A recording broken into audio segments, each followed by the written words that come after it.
daržovių ir gėlių augintojų nereikia aiškinti, kas yra durpių substratai ir kam jie naudojami. Deja, prieš kelis dešimtmečius durpės kaip žaliava buvo tik eksportui tinkama medžiaga. Dabar situacija kita. Lietuvoje galėtume suskaičiuoti kelis šimtus čia gaminamų durpių substratų pavadinimų. Didelę dalį jų pagamina Šepetos miestelėje įsikūrusi Durpeta. Tad ir keliaukime į tą miestelį bei susipažinkime su tos įmonės veikla bei gaminama produkcija. Mes matome daug durpių. Jos, kaip matėte, atvažiuoja geležinkeliu iš Šepetos pelkės. Jinai susiformavo per tūkstančius metų. Skaitoma, kad durpės tai yra įvairūs augalai. Pagrinde tai samana, samanos, lapai, įvairūs žoliniai augaliukai. Čia, jeigu pažiūrėtumėm per mikroskopą, tai turbūt pamatytumėm įvairių žolių ir samanų užuomazgas. Gulėjusias jau, sakykime, kad tūkstančius metų. Per metus durpių sluoksnis pelkėje pastorėja 1 mm. Šalia Kupiškio plytinčiame Šepetos durpyne durpių klodų aukštis 5-6 metrai. Šepetos gyvenvietėje įsikūrusią Durpetos gamyklą durpės pasiekia siaurojo geležinkelio vagonuose.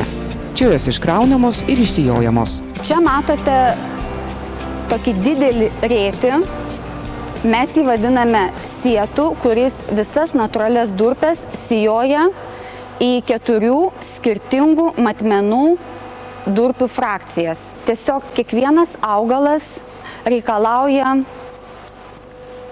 kitokių fizinių durpių savybių. Šie gabaliukai labai gerai sugeria vandenį, gerai praleidžia orą į augalų šaknis. Sauja durpių praktiškai gali sugerti iki 10 kartų į save pritraukti 10 kartų vandens. Tai yra labai daug. O kiekvienam augalui, kaip ir žmogui, svarbiausia yra kvėpuoti ir atsigert. Jau gali išgyventi. Gavai saulės, jau gali egzistuoti. Toliau, jeigu be maisto, tai kažkiek tai, sakykime, gyveni. O mes žinom, kas augalui dar ir skanu ir kas jam patinka, tai galim įdėti atitinkamų trąšų.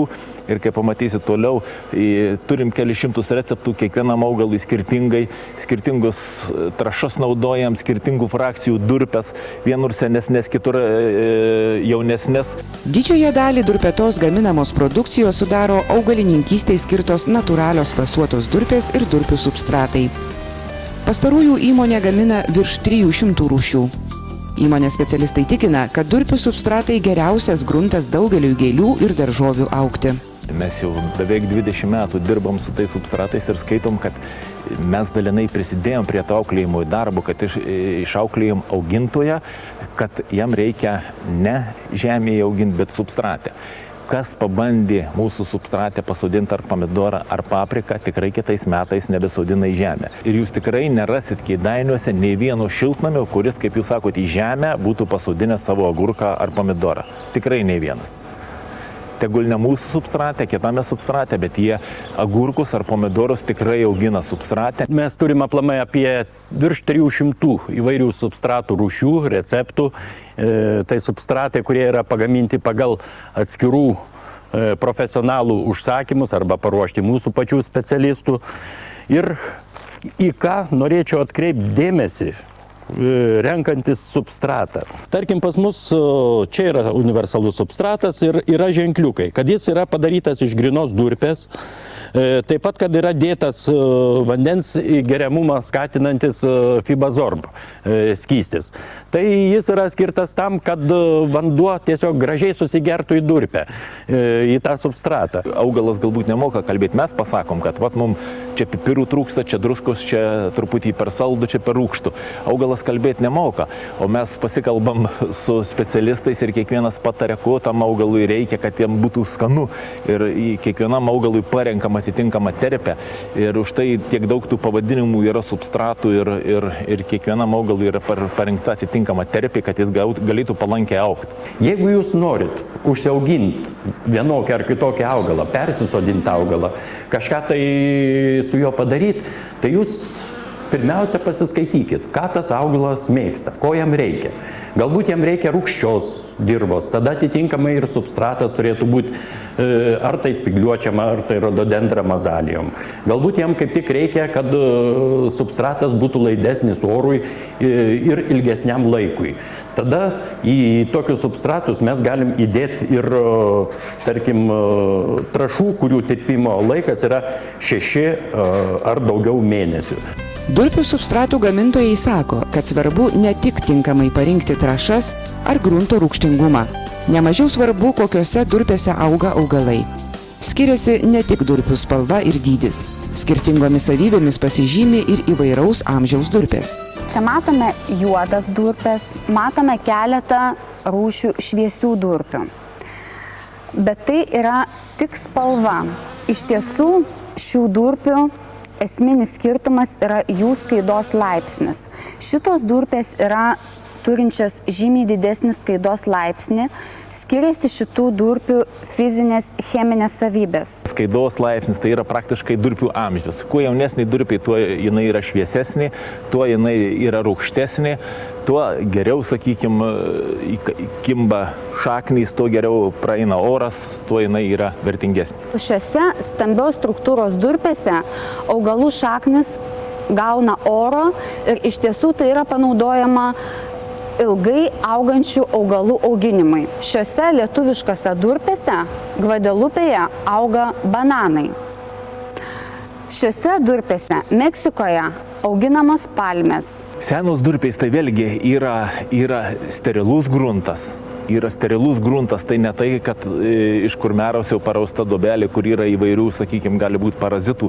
Tai yra 1000 metų išgulėjęs klodas, sukaupta, kaip kas vadina, saulės energija ir visa kita. Ir tai yra vertinga medžiaga. Ir ką mes bedėtumėm į, sakykime, šviesias durpes įdėjom dėl oro pralaidumo, tamsių durpių dėl masės, dėl kitų fizikinių savybių, dar pridedam į kitus receptus smėlio, molio ir išgaunam kiekvienam augalui palankę terpę. Durpėse augalai gerai jaučiasi, tačiau jos turi labai mažai augimui būtinų maistinių medžiagų. Substratuose į durpes dedamos trąšos, kitos augalams reikalingos medžiagos. Durpėtoje substratų gamybai naudojamos tik durpės, natūralus ir sterilus gamtos produktas. Durpėtos vadovas prasitarė, kad kai kurių šalių gamintojai į substratus deda ir perdirbtas pramoninės atliekas. Kada mes užsieniečių pasakom, kad mes tik iš durpių gaminame substratą, 100% iš durpių, tai jie skaito, kad čia yra per didelį prabanga, tai yra per brangu.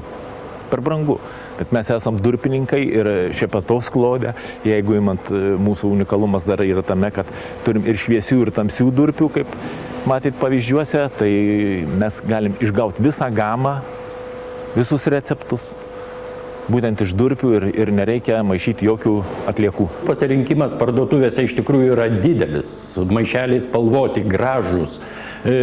Tačiau kartais tiesiog žiūri, kaip specialistas žiūri ir matai, kad žmogus renkasi pagal maišelį, o ne pagal produktą, tikrai nežinodamas, ką perka. Mes turim gana tobulą, sakykime, vieną tobuliausių Pabaltijo valstybėse įrangą substratų gamybai. Tai mes turime galimybę vienu metu 5 skirtingų frakcijų arba skirtingų rūšių durpes paduoti į substratų gamybą, ko ir kiek procentaliai tai nustatoma kompiuterių pagalba pagal atitinkamą receptą. Durpėtos gamyklai modernizuoti buvo panaudotos ir kaimo plėtros 2007-2013 metų programoje numatytos ES paramos lėšos. Iš viso naujos gamyklos įrengimas kainavo 17 milijonų litų. Kreipėmės per Žemės ūkio ministeriją, kadangi visa mūsų produkcija eina žemės ūkiui ir mes tikrai nepatiekiam, didžiąją prasme, tai vis tiek auginama žemės ūkio produktai.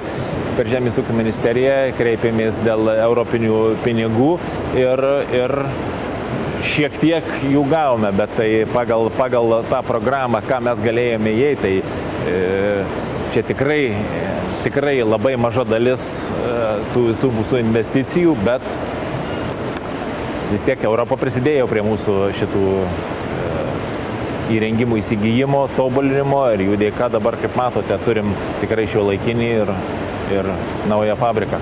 Durpeta gavo maksimalę 690 000 litų paramą, kurią pagal kaimo plėtros programos pirmosios krypties priemonę skirtą žemės ūkio valdų modernizavimui gali gauti vienas pareiškėjas. Likusią projekto dalį sudarė įmonės nuosavos lėšos ir bankų paskolos. Durpetos vadovas neabejoja, kad milžiniškos investicijos atsipirks. Mat dabartinė gaminių kokybė tinka net patiems reikliausiems augintojams visame pasaulyje. Nustatomas neutralus pH, jeigu augalas nėra rūgščiai reiklus. Toliau yra galimybės paduoti 3 rūšis kietų trąšų.